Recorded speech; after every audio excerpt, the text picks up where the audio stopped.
got to sit around a little while, let the sun come up and dry everything off. The dew came down. If I try to roll everything up right now, it's just going to be covered. I'm going to be covered in sand. Covered in sand.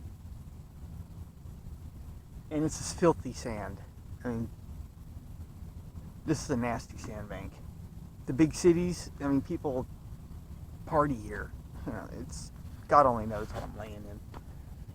You know, just the people are peeing and shitting off into the bushes. I know that, and they're not doing it right out here on this part of the sand. But there's lots of ash from campfires, and it's really fine-grained sand, so it just gets everywhere.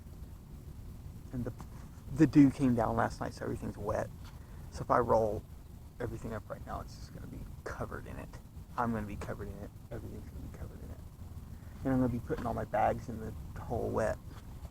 I should have put them away last night, but I didn't know the dew was going to come down. They were a little bit wet. Sometimes I'll leave them out because they dry out overnight. Yeah, sometimes that backfires. I'm having a really hard time figuring out where I'm going to go into, which town I'm going to go into to get supplies. I mean, I know I got enough to make it to Nebraska City, but what if something happens? What if I get to Nebraska City for some reason I can't get into that town? I know that's not going to happen, but still I'm getting, I'm worried because there really is, I'd be in big trouble if I passed Nebraska City if I tried to make it there with just the supplies I have now and I didn't make it into Nebraska City, I'd be in big trouble. I'd be in big trouble.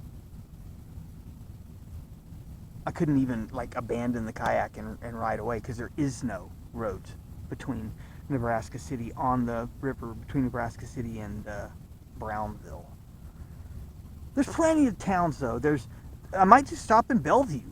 I know there's a boat ramp because I saw boats going that way last night. Where are they heading?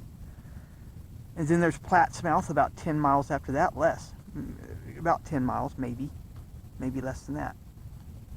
So I'm thinking about but then it's like all that effort to go into town, and then I'm still going to have to stop in Nebraska City. You see what I mean? Unless I could get enough supplies in Plattsmouth or Bellevue to just blow right by Nebraska City and continue. There's other little towns though. There's Brownville. There's a bridge across the river, so it's a landmark for me to see. Not a landmark, but a architectural site that tells me where I'm at. And then Rouleau is about 30 miles after that. Nebraska City, about 20 miles after Nebraska City, there's Brownville, and about 30 miles after Brownville, there's Rouleau. So it's not like I'm heading into the wilderness. I'm starting to, and then, St. Joe's about 30 miles after, 60 miles. St. Joe's 90 miles from Nebraska City, but it's about 30 miles from Rouleau, I guess.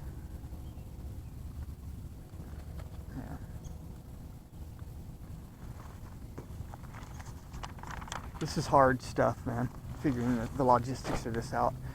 Hauling this thing into town is incredibly difficult. It is. It's incredibly difficult. It's just tough. It takes an hour of ass-busting work.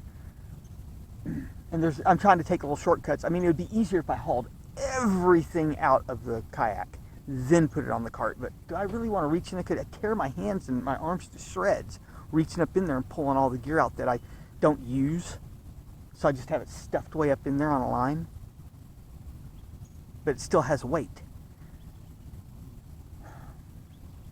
Well, anyway, I'm not going to worry about it for another. I'm sitting here for about an hour, maybe longer. I might just have to roll this stuff up and get sand everywhere. So, oh well. I'll let you know what I do. I'll show you what I'm doing when I'm doing it, I guess.